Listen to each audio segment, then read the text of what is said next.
नीतीश कुमार के राज्यसभा जाने और सीएम पद से इस्तीफा दिए जाने के बाद बीजेपी विधायक दल की बैठक में सम्राट चौधरी को नेता चुन लिया गया। बिहार के डिप्टी सीएम विजय सिन्हा ने इस बैठक में उनके नाम का प्रस्ताव रखा। कुशवाहा जाति से आने वाले ताल्लुक रखने वाले सम्राट चौधरी दिग्गज नेता शकुनी चौधरी के बेटे हैं। सम्राट चौधरी का चुनावी करियर आप सुनकर हैरान रह जाएंगे, क्योंकि वो हर दिल नहीं हर दल अजीज है। दरअसल साल 1990 में सक्रिय राजनीति में उतरने वाले सम्राट चौधरी ने अपने करियर की शुरुआत राष्ट्रीय जनता दल से की थी। हालांकि बाद में वो जेडीयू से होते हुए हम और बीजेपी तक पहुंच गए।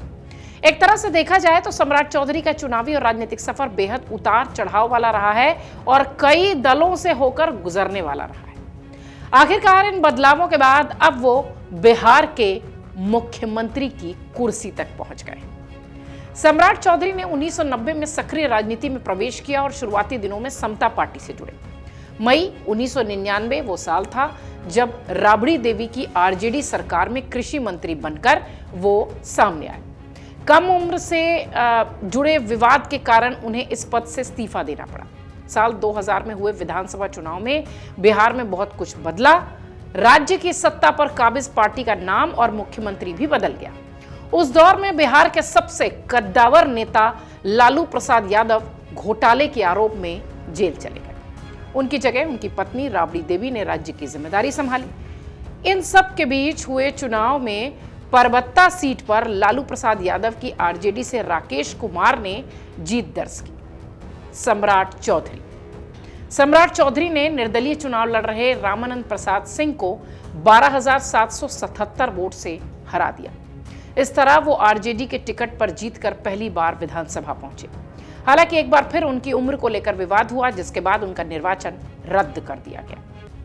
2004 में राकेश कुमार का निर्वाचन रद्द होने के बाद परबत्ता सीट पर बाय इलेक्शंस हुए।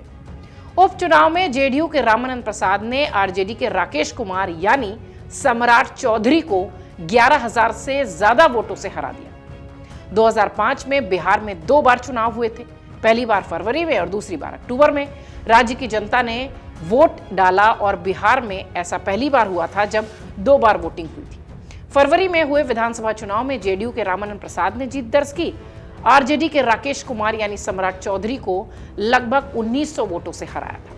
इसके बाद जब अक्टूबर में नए सिरे से वोटिंग हुई तो परबत्ता सीट से रामानंद प्रसाद ने लगातार तीसरी बार जीत दर्ज की और एक बार फिर उन्होंने पूर्व विधायक राकेश कुमार उर्फ सम्राट चौधरी को हरा दिया। हालांकि इस बार सम्राट चौधरी किसी के टिकट पर नहीं, आरजेडी के टिकट पर नहीं, बल्कि निर्दलीय चुनाव लड़ रहे थे। 2010 के विधानसभा चुनाव में परबत्ता विधानसभा क्षेत्र से आरजेडी के टिकट पर चुनाव लड़े और वो विधायक भी बने। 2010 में वो विधानसभा में आरजेडी के मुख्य सचेतक यानी व्हिप बनकर गए थे। साल 2014 वो साल था जब उन्होंने जेडीयू में शामिल होने की रणनीति बनाई अपने कई विधायकों के साथ। इसके बाद 2014 में जीतन राम मांझी की सरकार में उन्हें नगर विकास और आवास मंत्री का पद मिला। 2015 में जीतन राम मांझी ने नीतीश कुमार से बगावत की। मांझी ने जब हम बनाई तो सम्राट के पिता शकुनी चौधरी भी एक्टिव मेंबर हो गए। यहां तक कि हम के प्रदेश अध्यक्ष भी वो बन के रहे। इस दौरान सम्राट पर हम के कार्यक्रमों में भाग लेने और ज्यादा इन्वॉल्व होने की बात भी देखी गई। 2015 के विधानसभा चुनाव में हम उम्मीदवार पिता और भाई के लिए वो प्रचार करने का आरोप भी झेलते दिखाई पड़े। मामला विधान परिषद तक पहुंच गया। यहां तक कि जनवरी 2016 में उनकी विधान परिषद की सदस्यता भी रद्द हो गई, जबकि उनका कार्यकाल था 20 तक का। जून 2017 में सम्राट चौधरी बीजेपी में शामिल हो गए और यहीं से उत्तरोत्तर विकास का या यूं कहें कि राजनीतिक डेवलपमेंट का पर्याय और अध्याय बनते चले गए। 2018 में पार्टी की बिहार इकाई के प्रदेश अध्यक्ष वो बने। 20 में वो बिहार विधान परिषद के सदस्य चुने गए। 21 में एनडीए सरकार में पंचायती राज मंत्री बन गए। 22 में विधान परिषद में नेता प्रतिपक्ष उन्हें चुन लिया गया और मार्च 2023 में उन्हें बिहार बीजेपी के प्रदेश अध्यक्ष के तौर पर नियुक्त किया गया और इस पद पर वो 26 जुलाई 2024 तक रहे।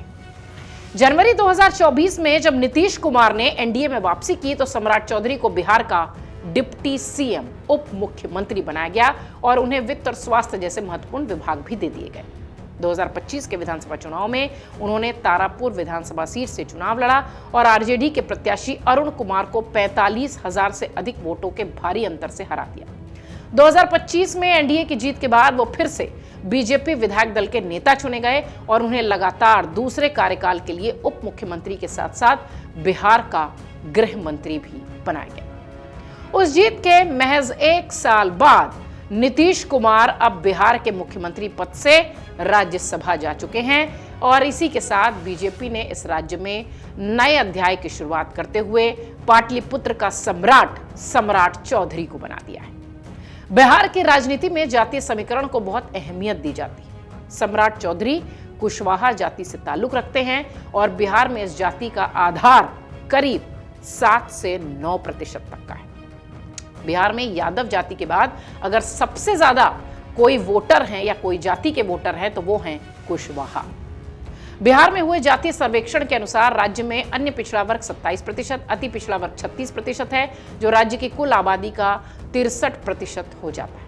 यही वजह है कि बिहार की जातीय राजनीति को साधने में सम्राट कुशवाहा बीजेपी के लिए अहम है।